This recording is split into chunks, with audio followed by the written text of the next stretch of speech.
Hello student, welcome to our YouTube channel commerce efficiency.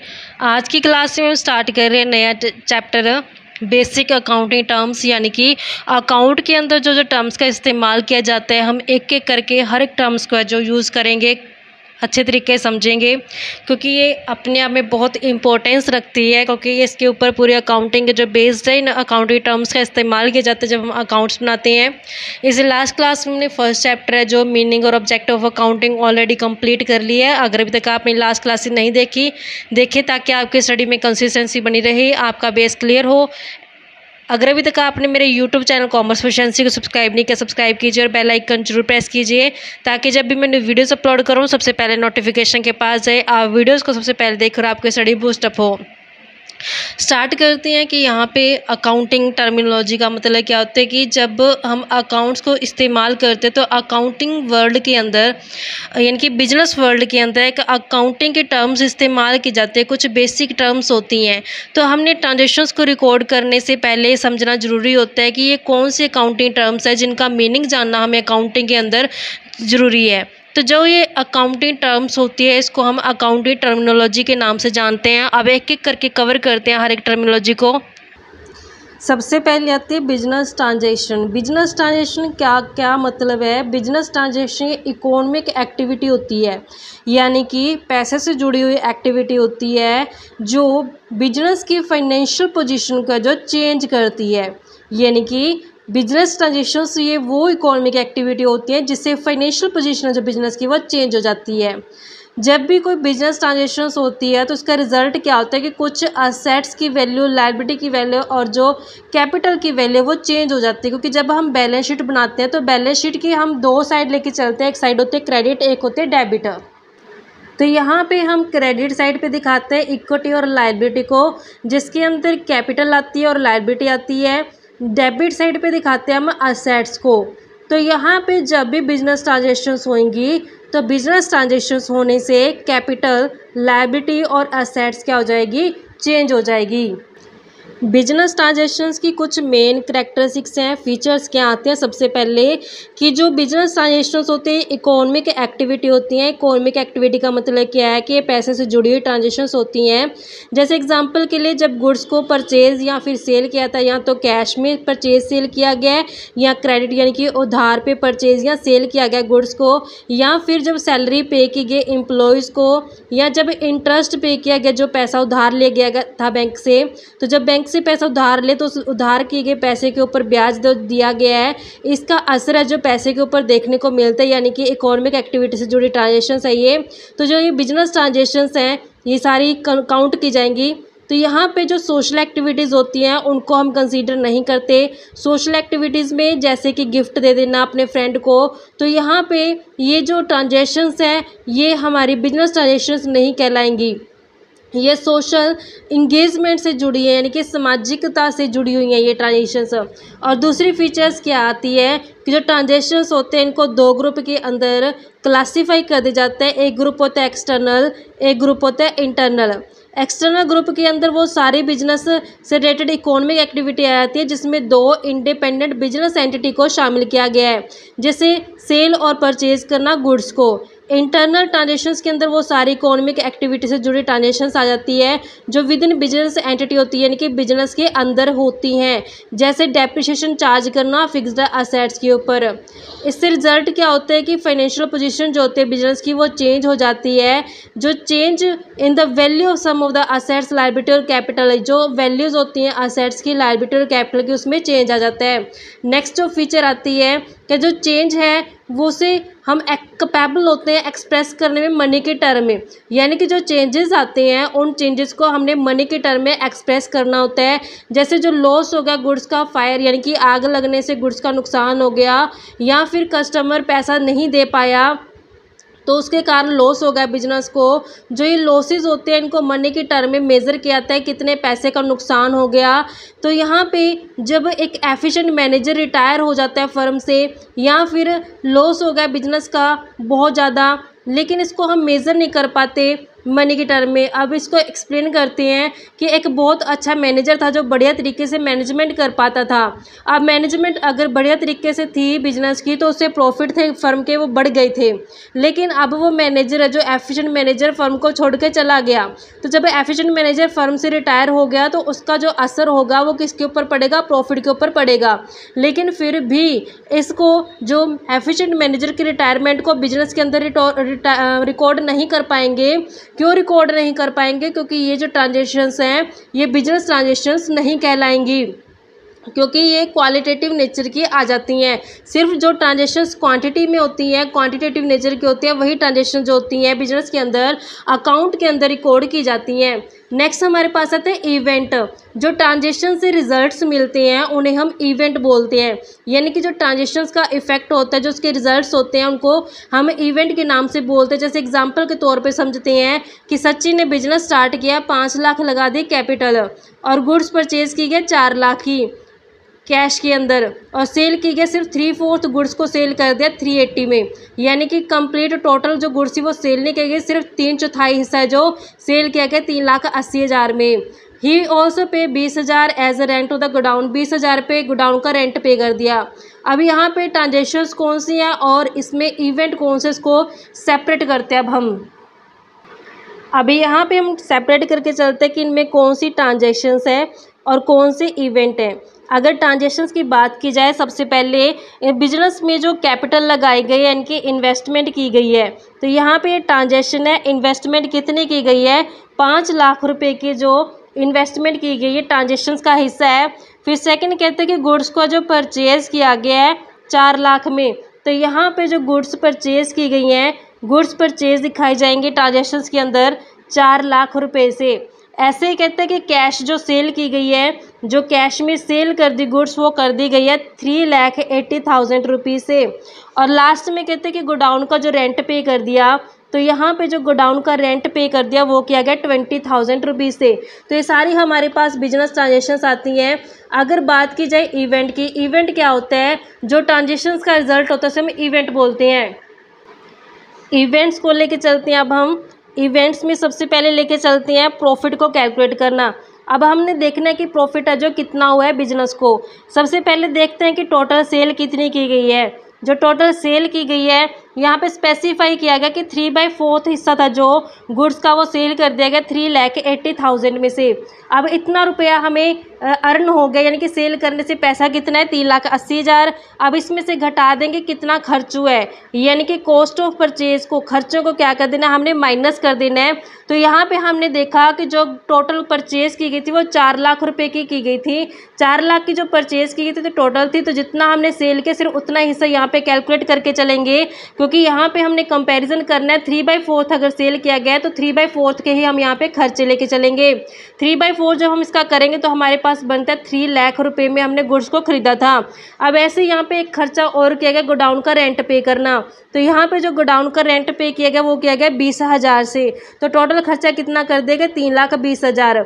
कमाया 380 है, खर्च 320 कर दिया, तो यहाँ पे बच कितने गए? 60,000। तो 60,000 क्या कहलाएंगे? बिजनेस के प्रॉफिट कहलाएंगे। इसे हम इवेंट बोलते हैं। ऐसे अगर कैलकुलेट करना है क्लोजिंग इन्वेंट्री, जो कि इवेंट कहलाता है। सेकंड हम कैलकुलेट करके देखते हैं कि क्लोजिंग इन्वेंट्री की वैल्यू कितनी बनती है। तो क्लोजिंग इन्वेंट्री कैसे कैलकुलेट करेंगे? हमने देखा कि जो टोटल पर हमने गुड्स परचेज की गई थी वो 4 लाख की गई थी। ये टोटल परचेज की गई गुड्स है। अब इसमें से कितनी सेल कर दी और कितनी बच गई, यानी कि कितना स्टॉक में रह गया, अनसोल्ड रह गया। अब हमने स्पेसिफाई किया गया था जो स्टेटमेंट के अंदर, कहते हैं कि 3/4 शेयर है जो वो सेल कर दिया गया। 3/4 शेयर सेल कर दिया गया तो बच गया कितना? 1/4। तो यहाँ पे 1/4 वो शेयर है जो अभी सेल नहीं किया गया, यानी कि क्लोजिंग स्टॉक पड़ा है। तो टोटल 4 लाख था, तो 4 लाख का 1/4 अगर करेंगे तो यहाँ पे 1 लाख है जो क्लोजिंग इन्वेंट्री पड़ा है, जो अभी तक सेल नहीं किया गया। नेक्स्ट इवेंट चेक करते हैं कि कितना कैश बैलेंस पड़ा है। तो कैश बैलेंस को चेक करने के लिए देखते हैं कि सबसे पहले कितना कैपिटल लगाया गया था बिजनेस के अंदर। तो जो टोटल कैपिटल लगाया गया था वो लगाया गया था 5 लाख रुपए से। फिर उसके बाद हमने देखा कि जो कैश में सेल किया गया, कितना पैसा आया कैश सेल करके, 3,80,000 का कैश आ गया। तो टोटल 8,80,000 है जो कैश बिजनेस के अंदर आई थी। अब इसमें से हमने खर्चे घटा देने हैं। खर्चे, एक तो कैश में परचेज़ किया गया था, कैश जो परचेज़ की गई थी वो की गई थी 4 लाख रुपए से, 4 लाख में खर्चा हुआ। एक दूसरा गोडाउन का रेंट पे किया गया। तो जो गोडाउन का रेंट पे किया गया था, गोडाउन का रेंट था 20,000 से। तो 4 लाख तो परचेज़ थी, 20,000 गोडाउन रेंट था। तो टोटल कितना खर्च कर दिया गया, 4,20,000 से 880 और 420 माइनस करेंगे इसमें, तो हमारे पास 4,60,000 रुपये जो कैश बैलेंस अवेलेबल है। नेक्स्ट इवेंट अगर हम कैलकुलेट करके चलते हैं कि कैपिटल कितनी है, तो यहाँ पे हम कैपिटल कैलकुलेट करने के लिए क्या करते हैं कि सबसे पहले देखते हैं कि इनिशियल कैपिटल यानी कि स्टार्टिंग में कितनी कैपिटल लगाई गई थी। स्टार्टिंग में जो कैपिटल लगाई गई थी वो थी 5 लाख रुपए से, 5 लाख कैपिटल लगाई थी। अब हमने कैलकुलेट किया था जब प्रॉफिट, तो प्रॉफिट हम इसमें दोबारा अगर ऐड कर दें प्रॉफिट जो कि हमने 60,000 फर्स्ट पॉइंट में कैलकुलेट किया था, तो इसमें अगर हम ऐड करते हैं 60,000 तो हमारे पास 5,60,000 क्या हो गई, कैपिटल हो गई है। तो इस तरीके से सारे हमारे पास इवेंट्स थे जो ट्रांजेक्शन्स का रिजल्ट थे। आई होप कि आपको क्लियर हो गए होंगे। नेक्स्ट आते हैं अकाउंट। अकाउंट का मतलब क्या होता है कि जितने बिजनेस के अंदर ट्रांजेक्शन्स होती हैं, चाहे वो पार्टिकुलर पर्सन से जुड़ी हों, चाहे वो आइटम से जुड़ी हों, उनको रिकॉर्ड करना, सेपरेट रिकॉर्ड रखना हर एक ईच इंडिविजुअल आइटम्स का, उसे हम अकाउंट्स बोलते हैं। अकाउंट कहते हैं कि एक्चुअल प्रैक्टिस के अंदर जो इंडिविजुअल ट्रांजेक्शन्स होती है जो सेम नेचर की होती हैं उनको रिकॉर्ड किया जाता है, ऐड किया जाता है, सब्ट्रैक्ट होता है, माइनस किया जाता है एक ही जगह पे, तब उसे हम अकाउंट बोलते हैं। जो such place is customarily termed as an account, इसको हम अकाउंट के नाम से बोलते हैं जब हमने एक इंडिविजुअल ट्रांजेक्शन्स को, हर एक इंडिविजुअल ट्रांजेक्शन्स को जो सेम नेचर की है एक ही जगह पे ऐड किया, सब्ट्रैक्ट किया है, रिकॉर्ड किया है। जो prior to understanding the meaning of debit and credit, कहते हैं कि हमें डेबिट क्रेडिट जानने से पहले जानना जरूरी है कि अकाउंट का मतलब क्या होता है। कि अकाउंट में क्या होता है, रिकॉर्ड किया जाता है सभी के सभी बिजनेस ट्रांजेक्शन्स को जो जुड़ी होती हैं एक पार्टिकुलर पर्सन से या फिर आइटम से। अकाउंटिंग के अंदर क्या होता है कि हम अलग अलग रिकॉर्ड रखते हैं। अकाउंटिंग जिस वर्ड के पीछे ING या ES लग जाता है वो प्रोसेस कहलाता है। अब यहाँ पे अकाउंटिंग के अंदर क्या होता है कि जितने भी ट्रांजेक्शन्स या फिर आइटम्स होती हैं उन ट्रांजेक्शन्स ईच आइटम्स को क्या किया जाता है, रिकॉर्ड किया जाता है, सेपरेट रिकॉर्ड रखा जाता है हर एक इंडिविजुअल का, असेट्स का, लायबिलिटी का, एक्सपेंसेस और इनकम का। जो जगह होती है जहाँ पे रिकॉर्ड मेंटेन किए जाते हैं उसे हम अकाउंट बोलते हैं। जैसे एग्जांपल के लिए घनश्याम का अकाउंट हो गया, राम का अकाउंट हो गया, अकाउंट होगा मशीनरी का, सैलरी का अकाउंट हो गया, रेंट, ऐसे लाइकवाइज बहुत सारे हम अकाउंट्स प्रिपेयर करते हैं जहाँ पे हम सिमिलर नेचर की ट्रांजेक्शन्स को एक अकाउंट के अंदर रिकॉर्ड करके चलते हैं। जितनी भी ट्रांजेक्शन्स रिलेटेड होंगी घनश्याम अकाउंट से वो घनश्याम अकाउंट के अंदर रिकॉर्ड कर दी जाएंगी। जितने ट्रांजेक्शन राम से रिलेटेड होंगी वो सारे राम अकाउंट के अंदर जो रिकॉर्ड कर दी जाएंगी। अब डेफिनेशन कवर करते हैं इसकी। कार्टर के हिसाब से डेफिनेशन कहते हैं कि अकाउंट एक लेजर होता है। लेजर का मतलब क्या होता है कि हमने सेम टाइप के ट्रांजेक्शन्स को एक अकाउंट के अंदर रिकॉर्ड करना लेजर्स कहलाता है। कहते हैं लेजर रिकॉर्ड होता है summarise form of all the transactions that have been taken place with the particular person और थिंग स्पेसिफाई। तो यहाँ पे जो पार्टिकुलर पर्सन हो चाहे थिंग्स हो उससे रिलेटेड हमने एक ही जगह पे ट्रांजेक्शन्स को जब रख देते हैं उसे अकाउंट्स बोलते हैं। जो अकाउंट्स होते हैं उनको दो साइड्स के अंदर डिवाइड कर दिया जाता है। एक साइड होती है लेफ्ट साइड और दूसरी होती है राइट साइड। जो लेफ्ट साइड होती है अकाउंट की जिसे हम ट्रेडिशनल डेबिट साइड बोलते हैं और जो राइट साइड होती है उसको हम क्रेडिट साइड बोलते हैं। तो इसकी अगर एब्रीवेशन बोली जाए यानी कि शॉर्ट फॉर्म कैसे दिखाते हैं, डेबिट साइड को DR से नोट करते हैं, क्रेडिट साइड को CR से नोट करते हैं। जैसे यहाँ पे एग्जांपल दिया गया कि जितने ट्रांजेक्शन्स कैश से रिलेटेड होंगी वो सारे के सारे कैश अकाउंट के अंदर हम शो करेंगे। जैसे कैश अकाउंट को प्रिपेयर किया गया, कैश अकाउंट में एक साइड डेबिट साइड है, दूसरी साइड क्रेडिट साइड है। तो इस तरीके से हम T शेप के अंदर जो अकाउंट्स को प्रिपेयर करके चलते हैं। जो ये अकाउंट्स होते हैं ये इंग्लिश के कैपिटल लेटर T की शेप के अंदर होते हैं। कई बार इन्हें T शेप अकाउंट भी बोलते हैं। अकाउंट को हम एब्रीवेट कैसे करके लिख सकते हैं, AC के तरह लिख सकते हैं। अकाउंट को शॉर्ट फॉर्म कैसी होती है, AC होती है। नेक्स्ट अकाउंटिंग टर्मिनोलॉजी आती है कैपिटल। कैपिटल क्या होता है? ये वो पैसा होता है जो प्रोप्राइटर द्वारा बिजनेस के अंदर इन्वेस्ट किया जाता है, चाहे वो इन्वेस्टमेंट कैश की फॉर्म में की गई हो, गुड्स की फॉर्म में की गई हो या फिर असेट्स की फॉर्म में की गई हो। जो पैसा प्रोप्राइटर द्वारा इन्वेस्ट किया गया है बिजनेस के अंदर, उस पैसे का इस्तेमाल करके असेट्स को ख़रीदा जाता है बिजनेस के लिए। तो यहाँ पे अगर हमने कैपिटल कैलकुलेट करना है तो कैसे कैलकुलेट कर सकते हैं? जितने भी करंट असेट्स, फिक्स्ड असेट्स होती हैं उनको ऐड कर देंगे और माइनस कर देंगे एक्सटर्नल लायबिलिटी को, तो हमारे पास कैपिटल है जो आ जाएगा। एग्जाम्पल के तौर पे समझते हैं अब हम इसे।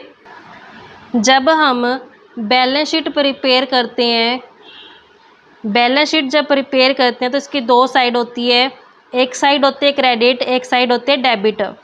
तो यहाँ पे हमने क्या करना है, क्रेडिट साइड के अंदर लायबिलिटी साइड दिखाई जाती है और यहाँ पे डेबिट साइड पे असेट्स आ जाती हैं।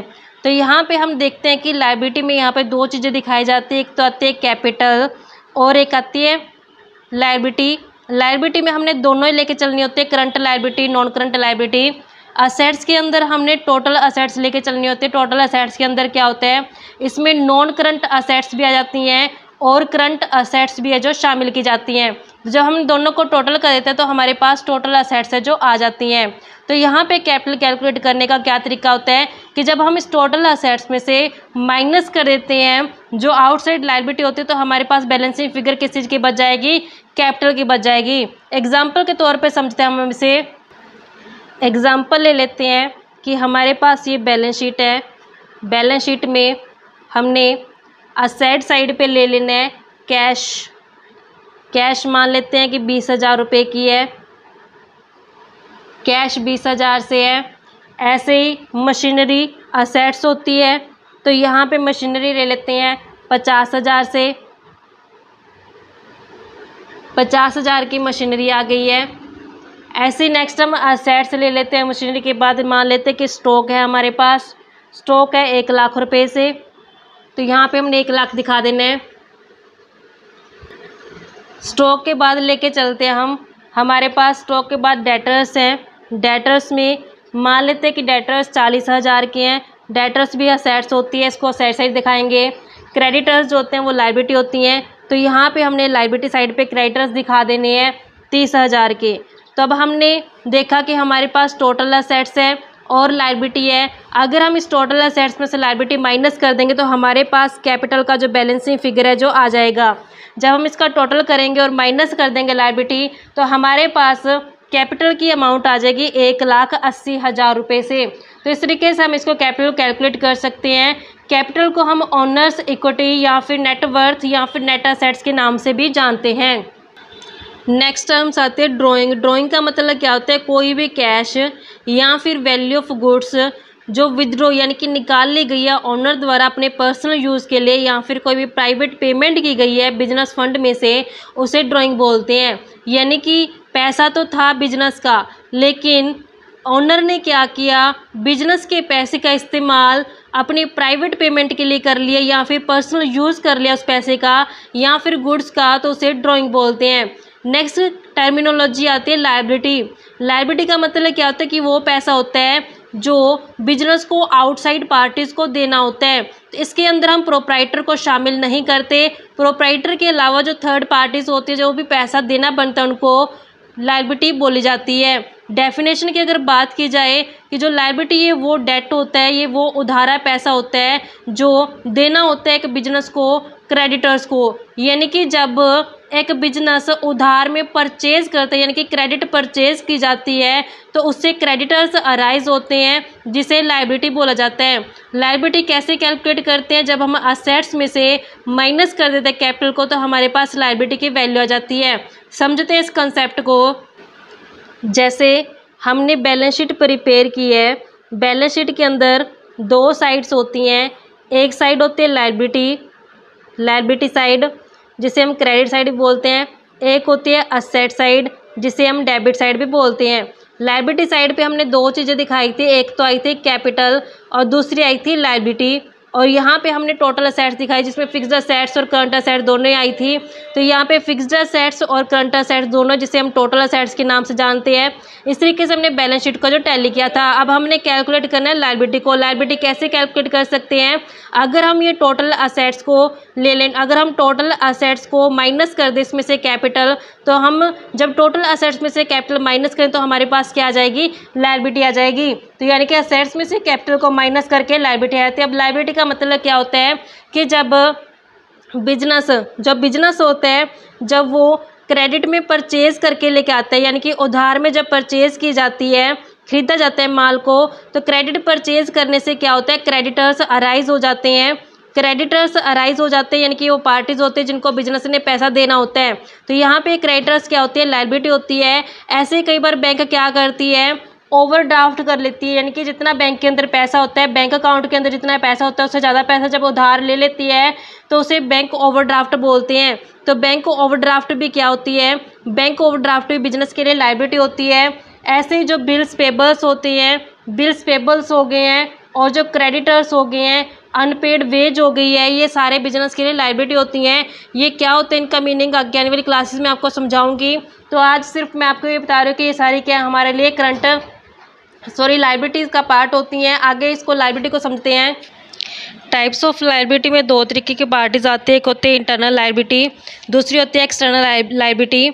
इंटरनल लायबिलिटी वो लायबिलिटी होती है जो विद इन फर्म पे करनी होती है। इसमें प्रोप्राइटर जो ऑनर को पैसा दिया जाता है वो इंटरनल लायबिलिटी में आ जाते हैं, जैसे कैपिटल और अकोमुलेटेड प्रॉफिट। अकोमुलेटेड प्रॉफिट वो प्रॉफिट होता है जो इकट्ठे किए होते प्रॉफिट के हिस्से होते हैं। अब एक्सटर्नल जो हमारे पास लायबिलिटी है वो लायबिलिटी होती है जो आउटसाइडर्स को पे करनी होती है, यानी कि बिजनेस जिस लायबिलिटी को थर्ड पार्टी को पे करेगा उसे आउटसाइडर लायबिलिटी बोलते हैं, यानी कि एक्सटर्नल लायबिलिटी बोलते हैं। जैसे क्रेडिटर्स हो गए हैं, बैंक ओवरड्राफ्ट हो गया, लोन्स एटसेट्रा इसके अंदर शामिल किए जाते हैं। अगर हम पीरियड के बेस पे इसको लायबिलिटी को डिवाइड करते हैं तो ये दो तरीके की लायबिलिटी बनती है, नॉन करंट लायबिलिटी और करंट लायबिलिटी।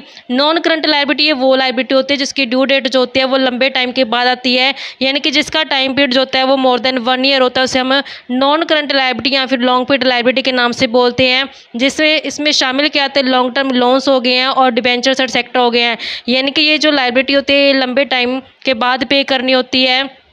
जो लॉन्ग टर्म लोन्स लिए जाते हैं, जो डिबेंचर से पैसा लिया जाता है, ये लंबा टाइम इस्तेमाल करती है कंपनी, उसके बाद है जिसको रीपेमेंट करती है। करंट लायबिलिटी ये वो लायबिलिटी होती है जिसको नियर फ्यूचर के अंदर पे करना होता है, जैसे इसका जो ड्यू डेट आती है वो विद इन 1 ईयर आते हैं कि 1 साल के अंदर अंदर पेमेंट करनी पड़ती है। जैसे एग्जाम्पल के लिए बैंक ओवरड्राफ्ट हो गया, बिल्स पेबल्स हो गए, क्रेडिटर्स हो गए, आउटस्टैंडिंग एक्सपेंसेस हो गए, शॉर्ट टर्म लोन्स एटसेट्रा हो गए हैं। तो इस तरीके से हमारे पास ये लायबिलिटी बनती थी। आई होप बच्चों कि आपको ये अकाउंटिंग टर्मिनोलॉजी क्लियर होगी। नेक्स्ट क्लास में इसकी जो बची हुई टर्मिनोलॉजी है वो कवर करेंगे। ऐसी रेगुलर क्लासेस देखने के लिए आप मेरे यूट्यूब चैनल कॉमर्स प्रोफिशिएंसी को सब्सक्राइब, लाइक और शेयर करें। बेल आइकन जरूर प्रेस करें ताकि जब भी मैंने वीडियोस अपलोड करूं सबसे पहले नोटिफिकेशन के पास जाए, आप वीडियोस को सबसे पहले देखकर आपकी स्टडी बूस्ट अप हो।